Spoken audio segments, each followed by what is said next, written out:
Salut à tous! Aujourd'hui, une recette de flan à la vanille. Quoi? Attends. Non, c'est THE recette de flan. C'est un flan marbré, léopard, extra vanille, chocolat tonka. Un flan du futur. Un flan bien long quoi à faire. Oui, aussi. Je crois que j'ai jamais vu autant d'ingrédients dans une recette de flan.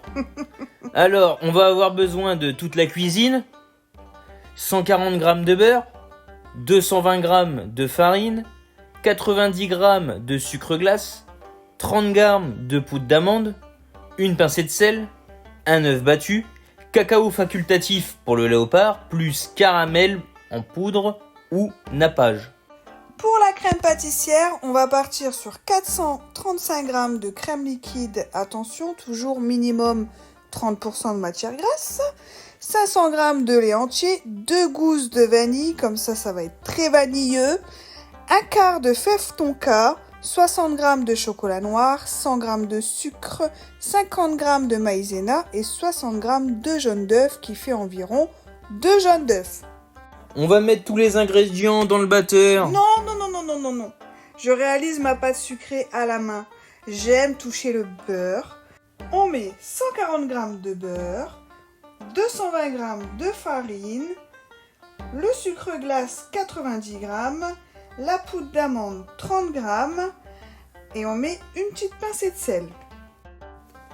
On commence à sabler du bout des doigts. On incorpore le beurre et toutes les poudres ensemble. Et ensuite, on va ajouter l'œuf battu. Par contre, il faut bien prendre son temps pour amalgamer les ingrédients. On ne veut pas trop pétrir la pâte. Plus vous allez la pétrir, plus vous allez faire travailler le gluten. Et en gros, ça va être impossible à étaler. Exactement ce qui m'est arrivé un jour. J'ai voulu faire des cornes de gazelle. Autour, c'est une pâte sablée. Et j'avais beaucoup trop malaxé, ce qui m'a donné une pâte qui était élastique et je n'avais pas du tout la texture qu'il fallait. On a repassé la pâte au frais pour que le beurre refige. On va prélever un morceau de pâte qu'on va colorer à la poudre de cacao. Ensuite, on va placer notre pâte au frigo pendant au minimum 6 heures. Petite astuce, étalez-la pour que ça refroidisse beaucoup plus vite. Moi ici, j'avais déjà congelé une partie de pâte sucrée au cacao qui était quand même assez foncée. Donc là, j'avais prélevé qu'un petit morceau de pâte où je vais y mettre aussi du cacao, mais un peu moins que l'autre. Comme ça va faire un contraste de couleur. Il vous faut une pâte bien colorée, très foncée, et une un peu plus claire. On verra mieux les motifs dans votre pâte nature. Et on repasse le tout 1 heure au frais. Donc là, on prend la partie la plus foncée et on va l'étaler.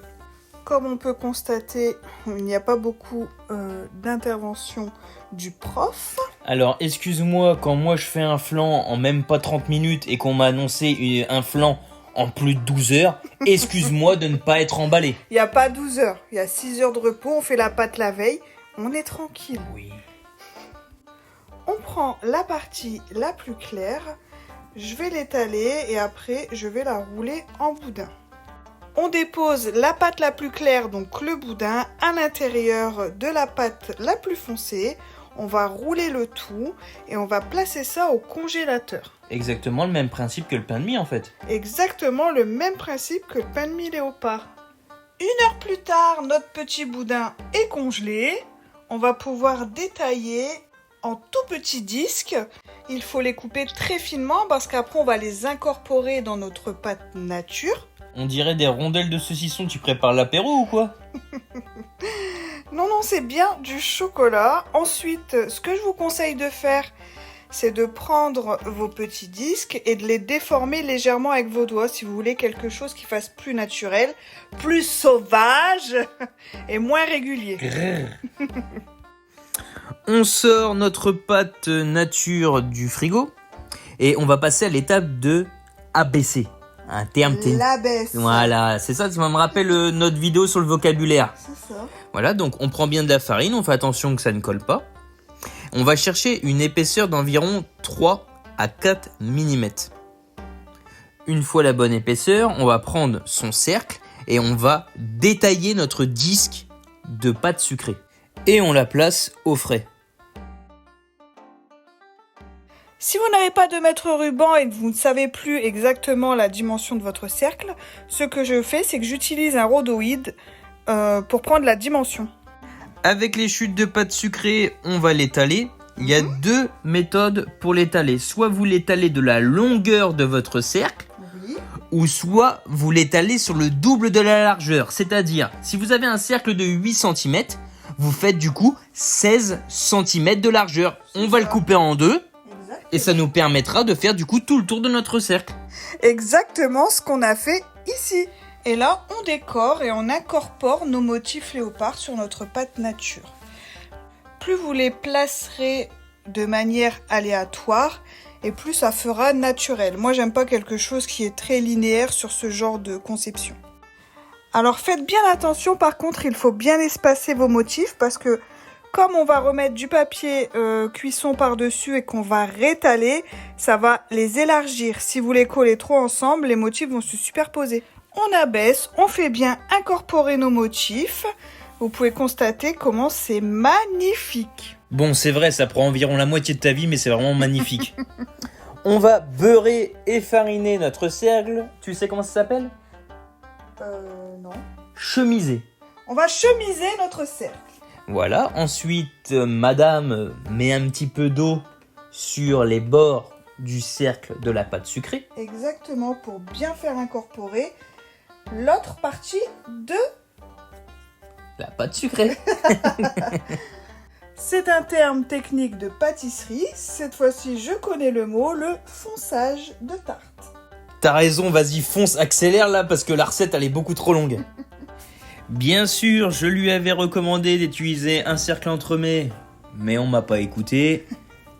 Donc, qu'est-ce qui s'est-il passé ? Alors, ce qui s'est passé, c'est que je n'avais pas fait assez de crème pâtissière pour la hauteur de mon flanc. J'ai dû recouper en deux la bande du contour. Et là, elle vous dit très calmement les choses. Sachez que quand on a coupé la pâte sucrée en deux, valait pas mieux que je la ramène. Bref, ensuite, j'ai préparé un caramel à sec. Donc là, on va mettre un petit peu de sucre avec une petite goutte de citron pour éviter que ça masse. Et une fois que... Ah, ça masse, oui, c'est un terme technique. On l'apprendra prochainement. Moi, je voudrais bien que tu me masses. On continue sur le caramel. On fait couler sur une feuille de papier sulfurisé. Et une fois qu'il est sec et dur, on va le mettre en fait dans un... On va le casser, le mettre dans un petit mixeur et on va mixer très finement. Je vous recommande de le faire vraiment en dernière minute avant de napper, de mettre la poudre sur votre flanc. Parce que sinon, en fait, avec l'humidité, il va se resolidifier. Bien sûr, c'est ce qui m'est arrivé. C'est parti, on va démarrer la crème pâtissière. Donc, on commence par nos gousses de vanille. On va les couper en deux et à l'aide d'une cuillère, nous allons gratter pour récupérer les grains de vanille. Ensuite, entre deux, on va lancer notre préparation lait crème. On va le mettre à chauffer tranquillou pilou. Ensuite, on incorpore nos gousses de vanille. Derrière ça, on va prendre nos jaunes avec nos sucres et on va le faire blanchir. Encore un terme technique. Blanchir. Derrière ça, on incorpore notre maïzena et on remélange jusqu'à avoir une préparation bien homogène. Oh, ça boue, c'est mignon. On reprend environ un quart de notre lait et on va le verser sur notre préparation. On mélange, on remet sur le gaz et on va... Épaissir. Voilà, c'est ça. Une fois que notre crème pâtissière est épaissie, on va la séparer en deux. L'autre partie, on va mettre du chocolat et de la fève tonka. L'accord entre le chocolat, en plus on a pris un chocolat noir 85%, avec la fève tonka, c'est une tuerie.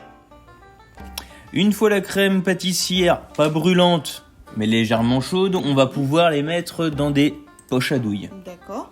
Et ensuite, donc, on va attaquer le marbrage. Donc pour ça, on va faire couler de la crème pâtissière à la vanille et on va alterner une couche vanille, une couche chocolat.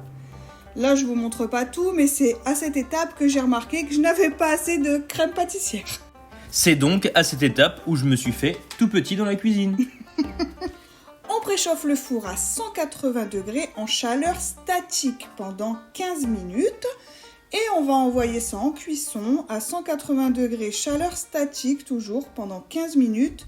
Puis on va baisser à 160 degrés pendant 30 à 40 minutes. 5 minutes avant la fin de cuisson, vous ajoutez votre poudre de caramel mixée non humide pour avoir un nappage en fait qui va être brillant à la sortie de cuisson. Franchement, bon, on y a passé la journée. J'ai aussi évité la Seconde Guerre mondiale. Je t'ai vu sortir de la cuisine en mode énervé, en disant « Ouais, je vais pas la mettre cette recette, ouais, j'ai raté mon marbré, ouais, avec ta science. » Bon. Franchement, ça valait le coup parce que le flan, il regarde. est trop beau et trop bon. Non, c'était vraiment bon. Alors, pour vous dire, je déteste le flan sous toutes ses formes. Et celui-ci, c'était vraiment, mais vraiment très bon. Et la crème, elle était vraiment onctueuse. Elle était pas caoutchouteuse comme les flans d'habitude. C'est ça. Et en plus de ça, moi, j'aime bien quand c'est crémeux et pas coulant, en fait. Là, c'était la texture parfaite. Même nous, on va la refaire. Si tu as appris un truc, Ou pas, tu t'abonnes.